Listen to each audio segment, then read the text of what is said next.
আসসালামু আলাইকুম সুধী দর্শক, আপনাদের জানাই আন্তরিক শুভেচ্ছা ও অভিনন্দন। আজকের এই বিশেষ প্রতিবেদনে আমরা নবম জাতীয় পে স্কেলের অন্যতম সংবেদনশীল ও গুরুত্বপূর্ণ একটি বিষয় নিয়ে গভীর বিশ্লেষণ করব।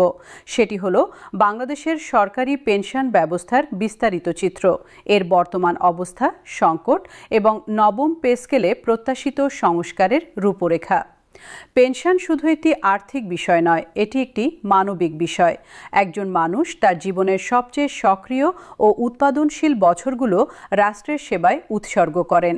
সেই উৎসর্গের বিনিময়ে বার্ধক্যে একটি সম্মানজনক জীবনযাপনের নিশ্চয়তা পাওয়া তার ন্যায্য অধিকার। কিন্তু বাংলাদেশের বর্তমান পেনশন ব্যবস্থায় সেই নিশ্চয়তা কতটুকু আছে? অবসরের পর মাসিক পেনশনে কি সত্যিই সম্মানজনক জীবনযাপন করা যায়? মূল্যস্ফীতির সঙ্গে তাল মিলিয়ে পেনশন বাড়ছে কি? অসুস্থতায় চিকিৎসার খরচ কি পেনশন থেকে মেটানো সম্ভব? এই প্রশ্নগুলোর সৎ ও বিস্তারিত উত্তর খোঁজাই আজকের প্রতিবেদনের লক্ষ্য। গণপ্রজাতন্ত্রী বাংলাদেশের প্রধানমন্ত্রী তারেক রহমান এবং অর্থমন্ত্রী আমির খসরু মাহমুদ চৌধুরীর নেতৃত্বে নবম পে স্কেলে পেনশন ব্যবস্থার যে সামগ্রিক সংস্কারের পরিকল্পনা তৈরি হচ্ছে, আজকের প্রতিবেদনে সেই পরিকল্পনার বিস্তারিত চিত্রটি তুলে ধরার চেষ্টা করা হবে। বাংলাদেশের সরকারি পেনশন ব্যবস্থার মূল কাঠামোটি প্রথমে বোঝা দরকার। বর্তমানে বাংলাদেশের সরকারি কর্মচারীদের জন্য একটি সংজ্ঞায়িত সুবিধা ভিত্তিক পেনশন ব্যবস্থা বিদ্যমান। এর অর্থ হলো, একজন কর্মচারী নির্দিষ্ট বছর সরকারি চাকরি করার পর অবসর নিলে তার শেষ মূল বেতনের একটি নির্দিষ্ট অনুপাত প্রতি মাসে পেনশন হিসেবে পাবেন। বর্তমান নিয়ম অনুযায়ী একজন কর্মচারী 25 বছর বা তার বেশি সময় চাকরি করলে সর্বোচ্চ পেনশন পাওয়ার যোগ্য হন। এই পেনশনের পরিমাণ হল শেষ মূল বেতনের 90%, যা দুটি ভাগে ভাগ হয়। অর্ধেক অংশ অর্থাৎ 45% মাসিক পেনশন হিসেবে পাওয়া যায় এবং বাকি অর্ধেক একটি নির্দিষ্ট গুণিতকে রূপান্তরিত করে এককালীন গ্র্যাচুইটি হিসেবে নেওয়া যায়। এই কাঠামোটি মূলনীতির দিক থেকে যুক্তিসঙ্গত হলেও বাস্তব প্রয়োগে অনেক সমস্যা রয়েছে, যা লক্ষ লক্ষ অবসরপ্রাপ্ত কর্মচারীর জীবনকে কঠিন করে তুলছে। পেনশনের পরিমাণের বাস্তবতাটি একটু সংখ্যায় দেখলে বিষয়টি আরও স্পষ্ট হবে। অষ্টম পে স্কেলে একজন নবম গ্রেডের কর্মচারীর মূল বেতন ছিল 22,000 টাকার কিছু বেশি। 25 বছর চাকরি করে অবসর নিলে তার মাসিক পেনশন হবে এই বেতনের 45%, যা প্রায় 10,000 টাকার কাছাকাছি। এই 10,000 টাকা 10,000 টাকা দিয়ে ঢাকায় তো দূরের কথা, জেলা শহরেও কোনো মতে বেঁচে থাকা সম্ভব নয়। বাড়ি ভাড়া, বিদ্যুৎ, পানি, গ্যাস, বাজার, ওষুধ এইসব মিলিয়ে একটি একক পরিবারের মাসিক ন্যূনতম ব্যয় এখন 25 থেকে 30,000 টাকার নিচে নামানো প্রায় অসম্ভব। ফলে এই পেনশনভোগী কর্মচারীকে হয় স্বতন্ত্রদের উপর নির্ভর করতে হচ্ছে, নয়তো কোনো বাড়তি আয়ের পথ খুঁজতে হচ্ছে। এই পরিস্থিতি অত্যন্ত অমানবিক। যে মানুষটি সারা জীবন রাষ্ট্রের সেবা করেছেন, তাকে বার্ধক্যে এই কষ্টের মধ্যে দিনযাপন করতে হবে, এটি রাষ্ট্রের নৈতিক ব্যর্থতা। পেনশনের প্রকৃত ক্রয় ক্ষমতার ক্রমাবনতির বিষয়টি পেনশন সমস্যার সবচেয়ে গভীর দিক। বাংলাদেশে বর্তমানে বার্ষিক মূল্যস্ফীতির হার 6 থেকে 10% মধ্যে ওঠানামা করে, কিন্তু একজন পেনশনভোগীর পেনশনের পরিমাণ প্রতি বছর কোনো স্বয়ংক্রিয় পদ্ধতিতে বাড়ে না। 5 বছর পর যখন নতুন পে স্কেল আসে, তখন পেনশনভোগীরাও কিছুটা বেশি পান, কিন্তু মাঝের সময়ে তারা একই পরিমাণ পেনশন পেতে থাকেন। এই অবস্থাটির গাণিতিক বিশ্লেষণ করলে দেখা যায় যে 5 বছরে 8% হারে মূল্যস্ফীতি হলে একটি পণ্যের দাম প্রায় 50% বেড়ে যায়, কিন্তু পেনশন সেই সময়ে একটুও বাড়েনি। অর্থাৎ বাস্তবে পেনশনের ক্রয় ক্ষমতা প্রায় অর্ধেকে নেমে এসেছে। 10 বছর আগে যে পেনশন দিয়ে একটি পরিবার মোটামুটি চলতে পারত, সেই একই পেনশন আজ সেই পরিবারের 1/3 চাহিদাও মেটাতে পারে না। এই ভয়াবহ বাস্তবতা নবম পে স্কেলে মূল্যস্ফীতি সূচকের সঙ্গে পেনশন সমন্বয়ের দাবিকে অত্যন্ত জরুরি করে তুলেছে। গ্র্যাচুইটি বা অবসর সুবিধার হিসাবটিও একটি বিস্তারিত পর্যালোচনার দাবি রাখে। অবসরের সময় কর্মচারীরা যে এককালীন গ্র্যাচুইটি পান, তার পরিমাণ নির্ভর করে শেষ বেতন ও চাকরির মেয়াদের উপর। বর্তমান ব্যবস্থায় পেনশনের যে অর্ধেক অংশ কমিউটেশন করা হয়, অর্থাৎ এককালীন নগদ হিসেবে নেওয়া হয়, সেই অর্থ পাওয়া যায় বার্ষিক পেনশনের নির্দিষ্ট গুণিতকে। বর্তমান কমিউটেশন ফ্যাক্টর অনুযায়ী প্রাপ্ত গ্র্যাচুইটির পরিমাণ অনেক অনেক সময় প্রয়োজনের তুলনায় অপর্যাপ্ত। অনেক কর্মচারী অবসরের পর গ্র্যাচুইটি পেয়ে ছেলেমেয়ের বিয়ে দেন, বাড়ি মেরামত করেন বা ঋণ পরিশোধ করেন। 2-3 বছরের মধ্যেই এই গ্র্যাচুইটি শেষ হয়ে যায়। তারপর শুধু অপ্রতুল মাসিক পেনশনের উপর নির্ভর করতে হয়। কমিউটেশন ফ্যাক্টর বাড়ানো এবং গ্র্যাচুইটির সামগ্রিক পরিমাণ বৃদ্ধির দাবি নবম পে কমিশনের কাছে জোরালোভাবে উপস্থাপন করা হয়েছে। পারিবারিক পেনশনের বিষয়টি অত্যন্ত সংবেদনশীল এবং প্রায় অবহেলিত। একজন পেনশনভোগী কর্মচারী মারা গেলে তার স্ত্রী বা পরিবার যে পারিবারিক পেনশন পান তা নির্ধারিত হয় মূল পেনশনের একটি নির্দিষ্ট অনুপাত হিসেবে। বর্তমানে পারিবারিক পেনশনের পরিমাণ মূল পেনশনের 90%, তবে কিছু শর্ত ও সীমাবদ্ধতা রয়েছে। কিন্তু এই পারিবারিক পেনশন পেতেও অনেক সময় দীর্ঘ প্রশাসনিক জটিলতার মধ্যে পড়তে হয়। একজন বিধবা প্রবীণ নারী যখন স্বামীর মৃত্যুর পর পেনশন পেতে দরখাস্ত করেন তখন তাকে বিভিন্ন অফিসে ছুটতে হয়, অসংখ্য কাগজপত্র সংগ্রহ করতে হয়। বয়স্ক ও অসহায় এই মানুষটির পক্ষে এই প্রশাসনিক বাধা পেরোনো অত্যন্ত কঠিন। নবম পে স্কেলে পারিবারিক পেনশন প্রাপ্তির প্রক্রিয়া সম্পূর্ণভাবে ডিজিটাল ও সহজ করার পাশাপাশি পারিবারিক পেনশনের পরিমাণ বৃদ্ধির সুপারিশ করা হচ্ছে।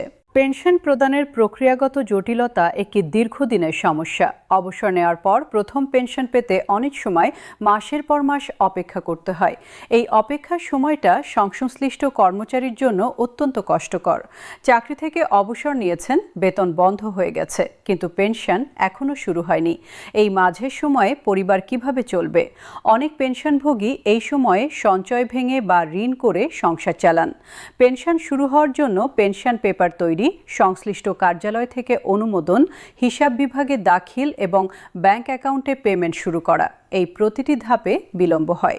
একটি সম্পূর্ণ ডিজিটাল পেনশন ব্যবস্থাপনা পোর্টাল তৈরি করা হলে অবসরের দিন থেকেই স্বয়ংক্রিয়ভাবে পেনশন চালু হওয়া সম্ভব।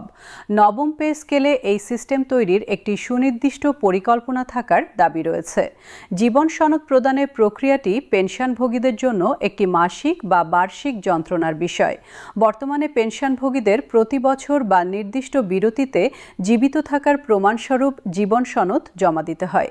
এটি সরকারের পক্ষ থেকে একটি যুক্তিসঙ্গত নিরাপত্তা ব্যবস্থা হলেও বাস্তবে এটি বয়স্ক ও অসুস্থ পেনশনভোগীদের জন্য একটি কষ্টকর প্রক্রিয়া।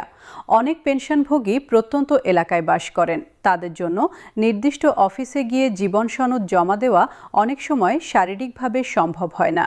ডিজিটাল প্রযুক্তির মাধ্যমে বায়োমেট্রিক ভেরিফিকেশন বা মোবাইল অ্যাপের মাধ্যমে জীবন সনদ জমা দেওয়ার ব্যবস্থা করা হলে এই সমস্যার সমাধান হবে। ভারত ও অন্যান্য দেশে ইতোমধ্যে ডিজিটাল জীবন সনদ ব্যবস্থা চালু হয়েছে এবং এটি পেনশনভোগীদের জন্য বিরাট স্বস্তি এনেছে। পেনশনভোগীদের চিকিৎসা সুবিধার সংকটটি হয়তো সবচেয়ে মানবিক সমস্যা। বয়স বাড়ার সঙ্গে সঙ্গে স্বাস্থ্য সমস্যা বাড়ে, চিকিৎসা ব্যয় বাড়ে, কিন্তু অবসরের পর আয় কমে যায়। এই দুটি বিপরীত প্রবণতার ফলে অনেক পেনশনভোগী চিকিৎসা পেতে গিয়ে সর্বশান্ত হন। একটি বড় অস্ত্রোপচার বা দীর্ঘমেয়াদী রোগের চিকিৎসায় লক্ষ লক্ষ টাকা খরচ হতে পারে। এই খরচ মেটাতে অনেক পেনশনভোগী তাদের জমানো গ্র্যাচুইটি বা সঞ্চয় শেষ করে ফেলেন। কেউ কেউ জমি জমা বিক্রি করতে বাধ্য হন। এই পরিস্থিতি রোধ করতে পেনশনভোগীদের জন্য একটি বিশেষ স্বাস্থ্য বীমা ব্যবস্থার প্রয়োজনীয়তা অনেকদিন ধরেই অনুভব করা হচ্ছে। নবম পে স্কেলে পেনশনভোগীদের জন্য একটি কার্যকর স্বাস্থ্য সুরক্ষা ব্যবস্থা প্রবর্তনের সুপারিশ করা হচ্ছে, যেখানে বড় চিকিৎসার একটি উল্লেখযোগ্য অংশ সরকার বহন করবে। পেনশন তহবিলের দীর্ঘমেয়াদী টেকসইতার প্রশ্নটি একটি গুরুত্বপূর্ণ অর্থনৈতিক বিবেচনা। বাংলাদেশের সরকারি পেনশন ব্যবস্থা পরিচালিত হয় সরকারের সাধারণ বাজেট থেকে। প্রতি বছর পেনশন বাবদ বিশাল পরিমাণ অর্থ বাজেটে বরাদ্দ রাখতে হয়। সরকারি কর্মচারীর সংখ্যা বাড়ার সঙ্গে সঙ্গে এবং বয়স্ক জনগোষ্ঠী বাড়ার কারণে পেনশন ব্যয় প্রতি বছর বাড়ছে।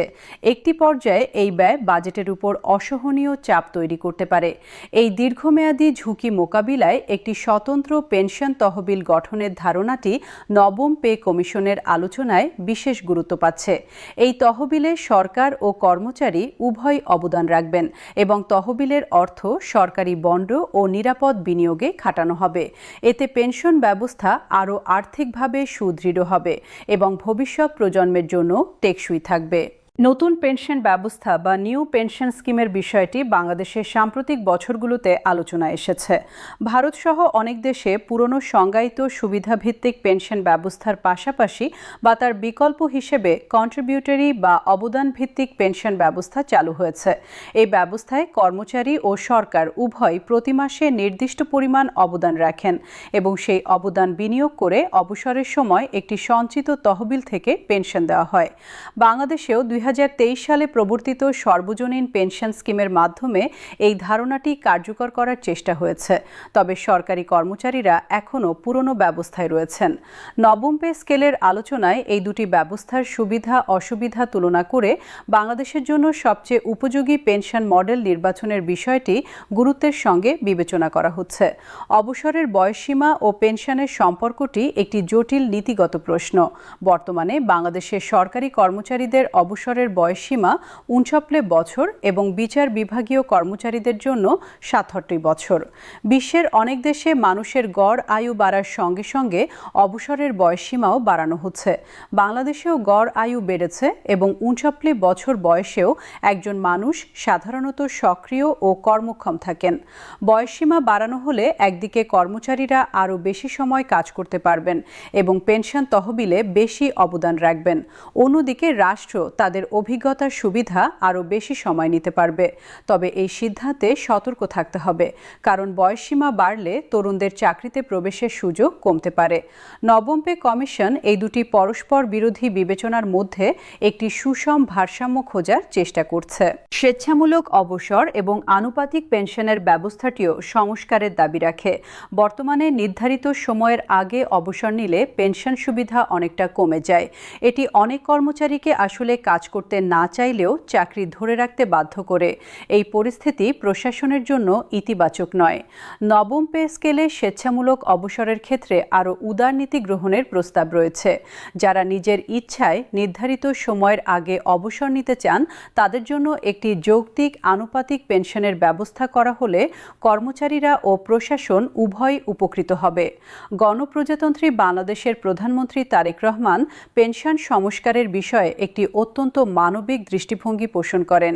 তিনি বলেছেন যে একটি রাষ্ট্র তার কর্মচারীদের সঙ্গে একটি চুক্তি করে, সেই চুক্তি হলো, তুমি তোমার জীবনের সেরা সময় আমার সেবায় দাও, আমি তোমার বার্ধক্যকে নিরাপদ করব।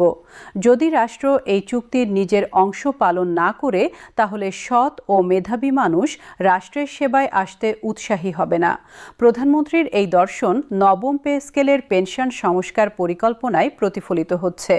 মূল্যস্ফীতি সূচকের সঙ্গে স্বয়ংক্রিয় পেনশন সমন্বয়, উন্নত চিকিৎসা সুবিধা, ডিজিটাল পেনশন ব্যবস্থাপনা এবং পারিবারিক পেনশন উন্নয়ন, এই প্রতিটি পদক্ষেপ প্রধানমন্ত্রীর সেই অঙ্গীকারের বাস্তব প্রকাশ। অর্থমন্ত্রী আমির খসরু মাহমুদ চৌধুরী পেনশন সংস্কারের অর্থনৈতিক ন্যায্যতাটি স্পষ্টভাবে তুলে ধরেছেন। তিনি বলেছেন যে পেনশন সংস্কারে বিনিয়োগ করা শুধু নৈতিক কর্তব্য নয়, এটি একটি বিচক্ষণ অর্থনৈতিক সিদ্ধান্ত। একজন নিশ্চিন্ত ও আর্থিকভাবে স্বস্তিতে থাকা অবসরপ্রাপ্ত কর্মচারী তার পরিবার, সমাজ ও অর্থনীতিতে ইতিবাচক অবদান রাখেন। বিপরীতে একজন আর্থিক কষ্টে থাকা পেনশনভোগী পরিবার ও সমাজের উপর বোঝা হয়ে পড়েন। তাই পেনশন সংস্কারের সুফল শুধু পেনশনভোগী নয়, পুরো সমাজ পায়। সব মিলিয়ে বাংলাদেশের সরকারি পেনশন ব্যবস্থার বিস্তারিত বিশ্লেষণ থেকে একটি চিত্র স্পষ্ট হয়ে ওঠে। বর্তমান ব্যবস্থায় মৌলিক কাঠামো থাকলেও বাস্তব প্রয়োগে অনেক গুরুত্বপূর্ণ ত্রুটি রয়েছে।